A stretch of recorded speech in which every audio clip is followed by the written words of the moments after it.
बिस्मिल्लाहिर्रहमानिर्रहीम। अस्सलाम वालेकुम नादरीन, आप यूट्यूब चैनल देख रहे हैं। मैं इमरान खान हूँ। नादरीन, आज फिर एक मरतबा अडयाला जेल के बाहर इमरान खान साहब की मुलाकात ना करवाने का दिन है। हालांकि गुज़िश्ता हफ्ते जब इमरान खान साहब की बहनें और पाकिस्तान तहरीक-ए-इंसाफ की क़ियादत और कारकुन वहाँ मौजूद थे, तो ये कहा गया इंतज़ामिया की जानिब से कि अगले हफ्ते इमरान खान साहब से ज़रूर आपकी मुलाकात करवा दी जाएगी। और ये यकीन दहानी होने के बाद रात गए उन्होंने अपना धरना ख़त्म कर दिया। आज फिर इमरान खान साहब की बहनें और पाकिस्तान तहरीक-ए-इंसाफ के लोग ये कोशिश करेंगे कि इमरान खान साहब की बहनों की इमरान खान साहब से मुलाकात हो जाए। मसला ये है कि इमरान खान हार मानने को तैयार नहीं है और वो जालिम को जालिम कहने से बाज नहीं आ रहे। यानी वो ये साफ कहते हैं कि आसिम मुनीर साहब ने ये किया, आसिम मुनीर साहब ने वो किया, ये अपने इक़्तिदार और ताकत के लिए ये सारा कुछ कर रहे हैं। तो वो इमरान खान साहब टारगेट करते हैं आसिम मुनीर को डायरेक्टली, और ये बात आसिम मुनीर साहब को पसंद नहीं है। तो मिलिट्री एस्टेब्लिशमेंट फिर इमरान खान साहब की मुलाकातें बंद कर देती है। यह है सादी कहानी। अब इसमें इंतज़ामिया को इस्तेमाल किया जाता है, पुलिस को इस्तेमाल किया जाता है, जेल के अमले को इस्तेमाल किया जाता है और ताकत का इस्तेमाल किया जाता है कि मुलाकात ना करवाई जाए। तो इमरान खान साहब की बहनों ने ये 2 हफ्ते पहले कहा था कि 10,000 लोग तो हमारे साथ जाएं कम से कम अडयाला जेल के बाहर, ताकि हुकूमत के ऊपर दबाव हो। अब कराची में तो बहुत बड़े पैमाने पर लोग निकल आए, हैदराबाद में भी निकल आए। क्या यहाँ पंजाब से इतने बड़े पैमाने पे लोग निकलेंगे और निकलकर अडयाला जेल जाएंगे? तो आज के दिन ये पाकिस्तान तहरीक-ए-इंसाफ का एक मरतबा फिर इम्तिहान है। ख़ास तौर पे जो पंजाब से अरकान असम्बली हैं पाकिस्तान तहरीक-ए-इंसाफ के, उनका, और जो ओहदेदारान है पाकिस्तान तहरीक-ए-इंसाफ का, उनका। लोग तो आ जाते हैं लेकिन अरकान असम्बली का आना ज़रूरी है। खैबर पख्तूनख्वा से भी अरकान असम्बली को आना चाहिए। इमरान खान साहब की बहनों का देखें, पॉलिटिक्स में तो इंटरेस्ट है ही नहीं, उनका वो काम ही नहीं है। जब इमरान खान वज़ीर आज़म था, जब इमरान खान के पास इतना बड़ा ओहदा था, तब उन्होंने कोई पॉलिटिक्स नहीं की, कोई मुदाखलत नहीं की, कोई फ़ायदे शायदे उन्होंने नहीं उठाए। ये सारा पाकिस्तान जानता है, वरना आज वो भी जेलों में होते। यानी वो तो जेलों में डालने का तो बहाना ही चाहिए ना। अगर इतनी सी चीज़ भी मिल जाती तो जेलों में डाल देते। तो उन्होंने कोई ना सियासत पहले की है तो ना आइंदा कर दी। उनका मामला अपने भाई तक है। इमरान खान साहब कोई कॉल दे देते हैं तो वो एहतजाज करने आ जाती हैं, या इमरान खान साहब से मुलाकात के लिए वो अडयाला जेल ज़रूर पहुंचती हैं। इमरान खान साहब की एक बहन है नौरीन खानम साहिबा, उन्होंने इस हवाले से एक स्टेटमेंट भी जारी किया है और अपने ज़ाती ट्विटर हैंडल से उन्होंने जारी किया है। ये हसन नियाज़ी की वालदा भी हैं। उन्होंने कहा, गुज़िश्ता 3 माह से इमरान खान को मुकम्मल कैद तन्हाई में रखा गया है। तन्हाई में कैद रखना ना सिर्फ पाकिस्तान के आइन और कवानीन के तहत गैर कानूनी है, बल्कि ये बुनियादी इंसानी हुकूक की भी खुली और संगीन खिलाफ वर्जी है। बैनुल-अक़वामी कानून के मुताबिक तन्हाई में कैद को वाज़े तौर पर तशद्दुद की एक शक्ल करार दिया गया है। इसके बावजूद इमरान खान को उनके इंतहाई बुनियादी और कानूनी हुकूक से भी महरूम रखा जा रहा है। कानून के तहत हर मंगल को 6 अहले खाना और 6 वकला को इमरान खान से मुलाकात का हक हासिल है। ये उनका आईनी और कानूनी हक है। अदालत ने ऑर्डर भी दिया हुआ है। कल बरोज़ मंगल यानी आज के दिन में दोपहर 1 बजे आपसे अपील है कि अडयाला जेल के बाहर ख़त्म कुरान में हमारे साथ शामिल हो, जिसके बाद नमाज असर के बाद इज्तिमाई दुआ की जाएगी। ये दुआ इमरान खान, बुशरा बीबी और उन तमाम अफराद की रिहाई के लिए है जो अब भी गैर कानूनी और जालिमाना कैद का सामना कर रहे हैं।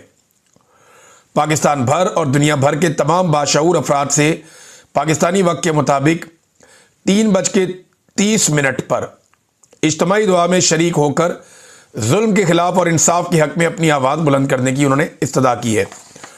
तो जनाब, ये इमरान खान साहब की बहन का स्टेटमेंट है। देखते हैं आज पाकिस्तान तहरीक-ए-इंसाफ के लोग या इमरान खान साहब के फॉलोअर्स कितनी बड़ी तादाद में अडयाला जेल के बाहर पहुँचते हैं। पंजाब में फसाइयत बहुत ज़्यादा है, जुल्म बहुत ज़्यादा है, लोगों को बहुत ही मारा है इन्होंने। अडयाला के बाहर से अब तक सैकड़ों गिरफ्तारियां हो चुकी हैं। सिर्फ रावलपिंडी डिवीज़न में हज़ारों गिरफ्तारियां हो चुकी हैं। तो लोगों के लिए बड़ा मुश्किल होता है, लेकिन इसके बावजूद लोग निकल कर आ जाते हैं। तो आज हम देखेंगे और फिर शाम को आपको बताएंगे कि क्या सूरत हाल वहाँ पर बनी है। दूसरा नाज़रीन, सारे के सारे तज्ज़ियाकार और हुकूमती अरकान ये रल मिल के सारे सुहेल अफरीदी को पै गए। इससे एक बात तो साबित हुई, तो कराची में सुहेल अफरीदी ने जो भी किया अपने साथियों के साथ मिलकर, या कराची ने जिस किस्म का रिस्पॉन्ड किया है, उसने हुकूमत की और हुकूमत को चलाने वालों की और उनके हैंडलर्स की नींदें हराम की हैं। तो मैंने आपको जैसे कि कल बताया था कि इन्होंने एक मीटिंग की फौरी तौर पे और मीटिंग में तय किया कि सुहेल अफरीदी को दीवार से लगाया जाए, कराची की उनकी कामयाबी को बिल्कुल कामयाबी ना बनने दिया जाए और नए इशू की तरफ मामला मोड़ा जाए। तो सुहेल अफरीदी के चंद स्टेटमेंट्स को लेकर उसको सियाको सबाक से हटाकर उसके असल मानी कहीं और रह गए और इन्होंने तज्जियाकारों के ज़रिए से, मीडिया के ज़रिए से, और ये काम मिलिट्री एस्टेब्लिशमेंट ने करवाया और चंद दानिश्वरों के ज़रिए से इन्होंने इसको एक अलग शक्ल दे दी। वज़रा आ गए, उन्होंने आके उसके ऊपर प्रेस कॉन्फ्रेंसें शुरू कर दी और रोला डाल दिया, जनाब ये तो पाकिस्तान के दुश्मन है, ये तो दहशतगर्द हैं, ये वो है।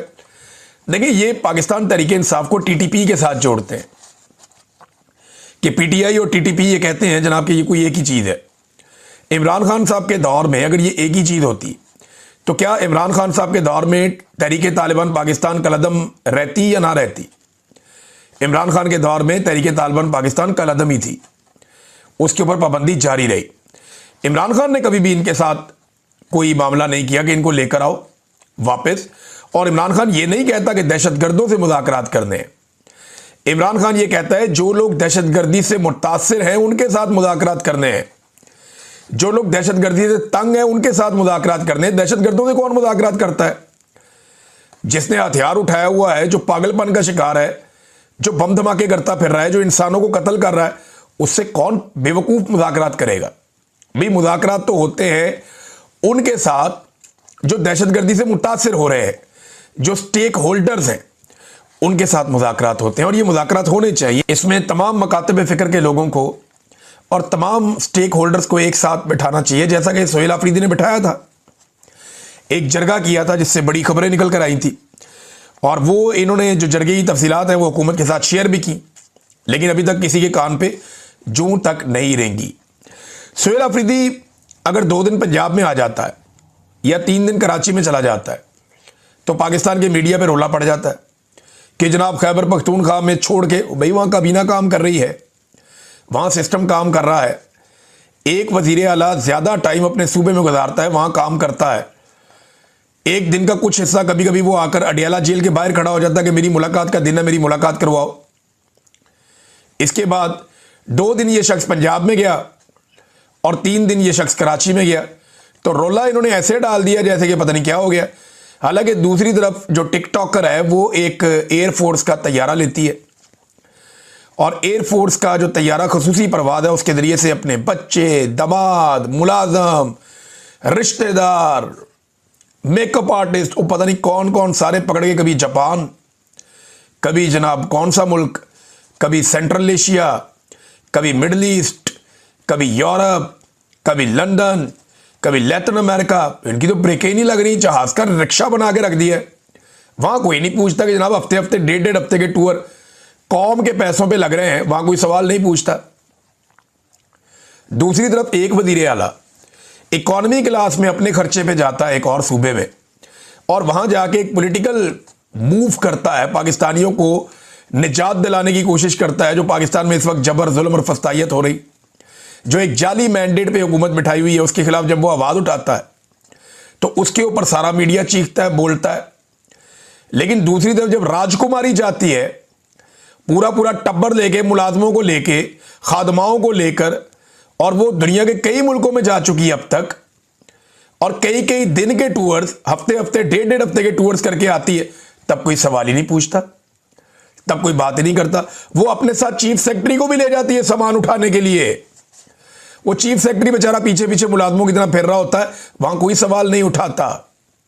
यहां जनाब सारे सवाल उठा रहे हैं। हालांकि वो चीफ सेक्रेटरी को भी छोड़ के गया, आईजी को भी छोड़ के गया, सारे ब्यूरोक्रेट को छोड़ के गया कि जनाब आप अपना काम करते रहें। ये एक बड़ी अजीबोगरीब और एक मुनाफिकत है पाकिस्तान की मीडिया की, जो पाकिस्तान तहरीक इंसाफ के मामले में पाकिस्तान का मीडिया दिखा रहा है। अब कोर कमांडर को जो खत लिखा है खैबर पख्तूनख्वा असेंबली की जानिब से कि आए और आकर ब्रीफिंग दें सिक्योरिटी के मामलात पे, इस पे 2 अलग अलग राय पैदा हो गई।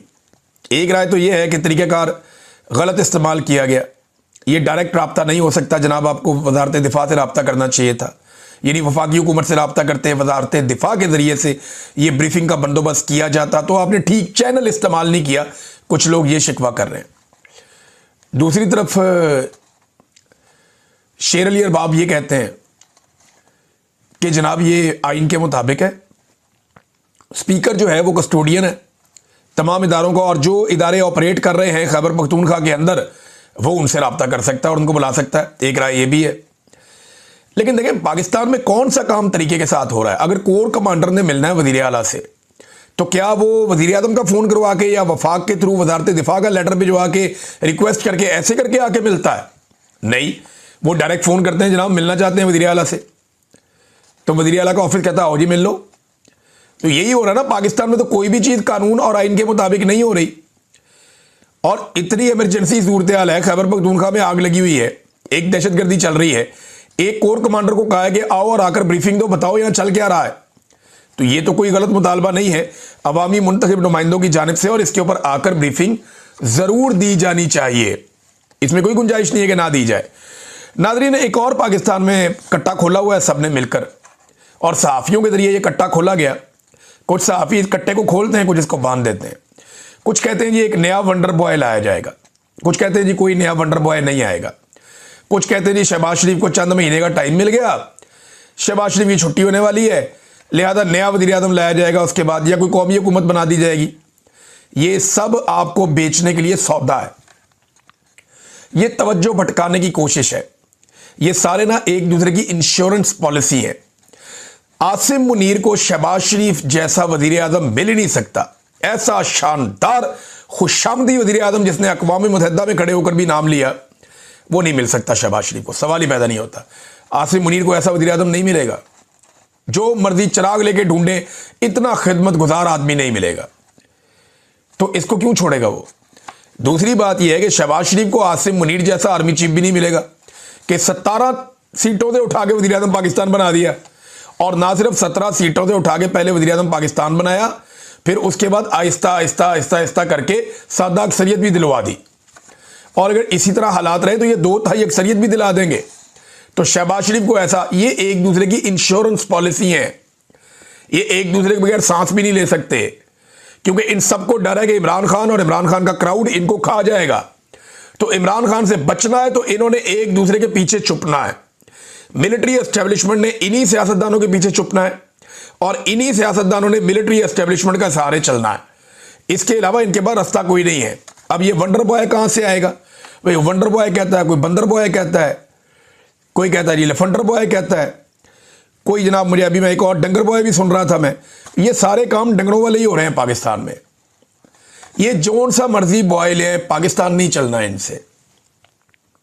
ये अगर पैसे मांग तांग के इकट्ठे भी कर लेंगे ना, अवाम को पीस के, अवाम का खून और पसीना नचोड़ के, ये पैसा छीन के इकट्ठा भी कर लेंगे ना, तो ये पाकिस्तान को आगे नहीं बढ़ा पाएंगे। उसकी वजह यह है कि पाकिस्तानी जो हैं वो ये नियत कर चुके हैं कि इनके साथ नहीं चलना हमने। पाकिस्तानियों को ये शक्लें ही पसंद नहीं है। जब पाकिस्तानियों को ये लोग पसंद ही नहीं है, पाकिस्तानियों ने इन्हें रिजेक्ट किया हुआ है। थोड़े दिन पहले मैंने आसिम मुनीर को और इमरान खान साहब का एक सर्वे करवाया था। मैं ये कहता हूं जो सबसे तगड़ा अकाउंट है ना एस्टेब्लिशमेंट का, वो भी सर्वे करवा कर देख ले, इमरान खान का मुकाबला आसिम मुनीर, तो आपको लग पता जाएगा कि 5% लोग भी नहीं खड़े होंगे। 28,000 में से हमें सिर्फ 2 बंदे मिले थे मेरे अकाउंट पे। 28,000 वोटों में से सिर्फ 2 बंदे मिले थे जिन्होंने पसंद किया था आसिम मुनीर को। बाकी बंदे इमरान खान को पसंद कर रहे थे। तो ये सर्वे आप खुद करवा के देख लें, इदारा करवा कर देख लें। तो लोगों ने जिन लोगों को रिजेक्ट कर दिया ना, जिस हुकूमत को रिजेक्ट कर दिया, जिन शक्लों को रिजेक्ट कर दिया, उनके साथ लोग अब नहीं चलने के। लोग पाकिस्तान से पैसा भी निकाल कर लेकर जा रहे हैं, लोग खुद भी पाकिस्तान छोड़ छोड़ कर जा रहे हैं। नाज़रीन देखें वक्त कैसा बदलता है। मौलाना फजलुर रहमान साहब डिजिटल मीडिया की कॉन्फ्रेंस में उन्होंने शिरकत की और उससे उन्होंने खिताब भी किया। एक वक्त हमारे उलमा इकराम ये समझते थे कि तस्वीर बनाना हराम है, वीडियो बनाना हराम है। आज डिजिटल मीडिया की कॉन्फ्रेंस में उलमा इकराम की जो एक बड़ी पॉलिटिकल पार्टी है उनके लीडर शिरकत कर रहे हैं, फजलुर रहमान साहब। कैसे वक्त बदलता है। तो उन्होंने कहा 27वीं तरमीम ने यह बता दिया है कि अब जंग नजरियात की नहीं है बल्कि अथॉरिटी की है। एस्टेब्लिशमेंट अपनी गिरफ्त मजबूत कर रही है। अब फैसले पिंडी में होंगे और कानून साजी इस्लामाबाद में होगी। कुर्सी पर बैठे हुक्मरान डमी भी हैं और सिर्फ गालियां खाने के लिए बैठाए गए कि गालियां इनको पड़ जाएं, असल जिम्मेदार कोई और है।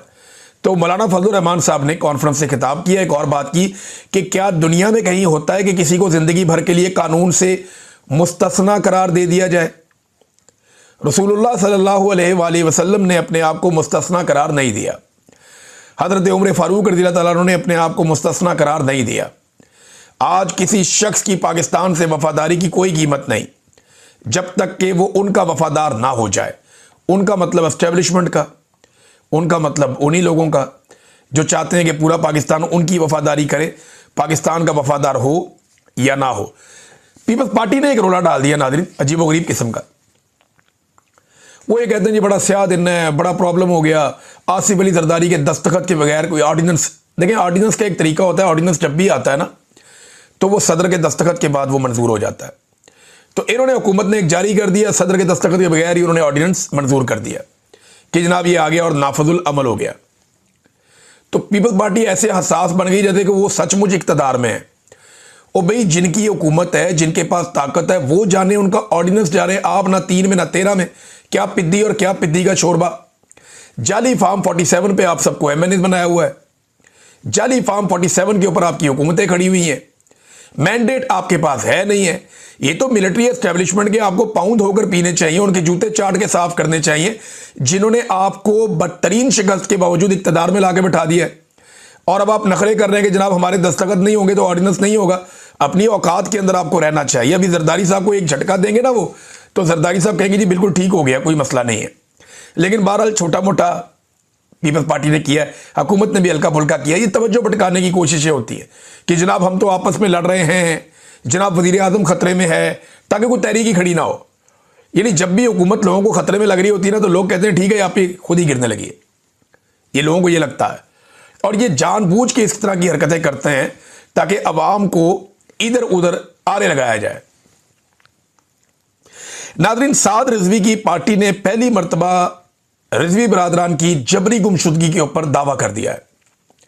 देखिए, मैं पहले दिन से आपको एक बात कह रहा था और मेरे पास ये खबर थी उस दिन। वहां जो मकामी लोग हैं, मैं अभी भी उनको डिस्क्लोज नहीं कर सकता, वो लोग बहुत खतरे में हैं।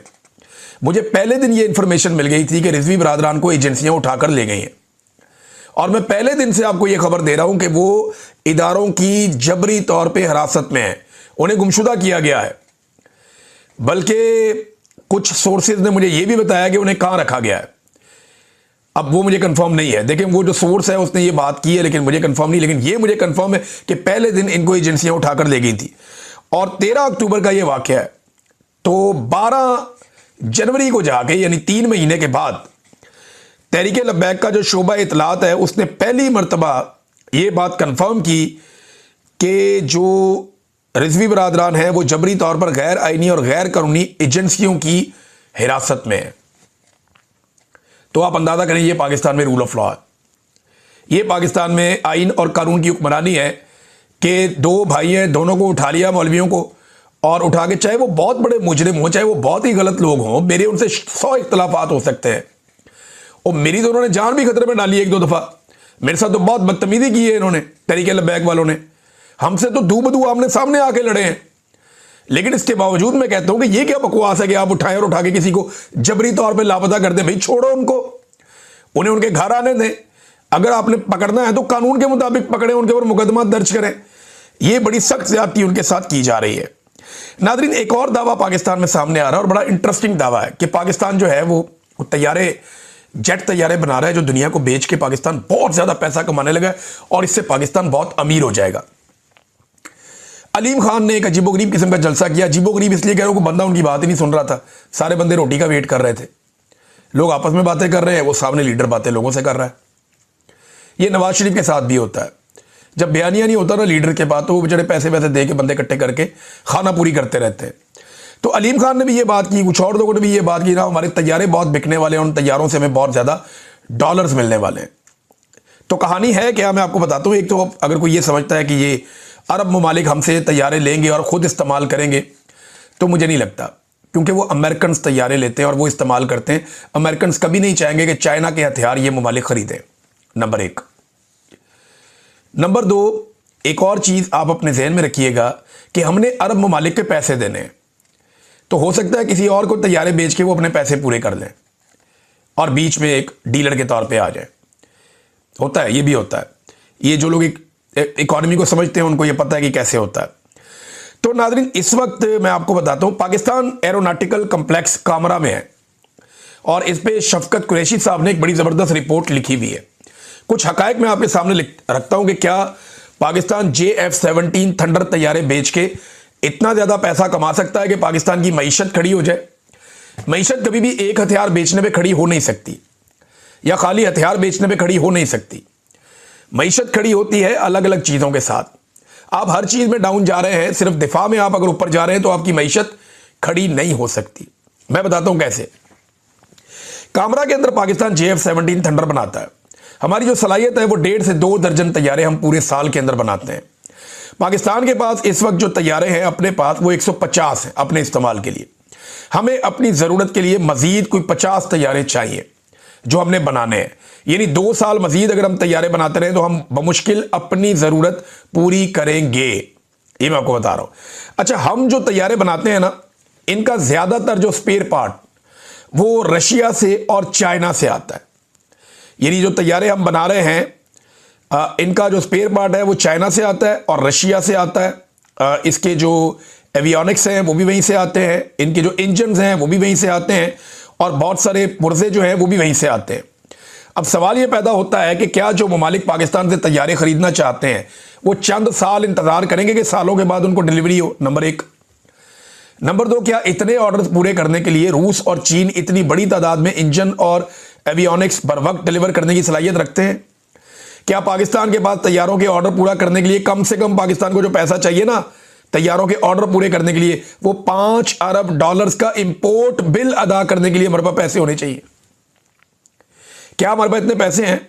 चलिए, अगर बहुत ही जबरदस्त आपका मामला चले ना और ये सारी चीजें आपके पास हों कि जनाब रशिया और चाइना आपको धड़ाधड़ इंजन और एवियोनिक्स और दीगर पुर्जे सारे के सारे वो आपको दे रहे हैं, ममालिक भी कह रहे हैं जी हम इंतजार कर लेंगे, एडवांस में आपको पैसे भी मिल रहे हैं, और आपने ये जो इंपोर्ट बिल का जो खर्चा है, जो $5 अरब का इंपोर्ट बिल बनेगा, वो खर्चा भी आपका जो है वो आपने अरेंज कर लिया, ये सारा कुछ हो गया।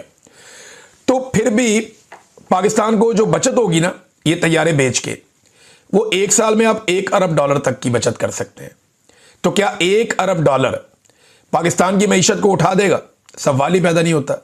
ओवरसीज पाकिस्तानी को 30 से 40 अरब डॉलर भेजते हैं हर साल।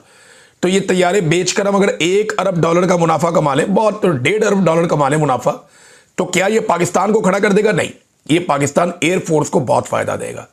पाकिस्तान एयरफोर्स के पास बहुत पैसा आ सकता है, वो अपने बहुत सारे तैयारे फ्री में तैयार कर सकते हैं, वो अपना खर्चा खुद उठा सकते हैं। ये उनको तो बेनिफिट देगा, लेकिन पाकिस्तान की मईशत को खड़ा कर देगा। ये बेवकूफ़ी और जहालत वाली बात है।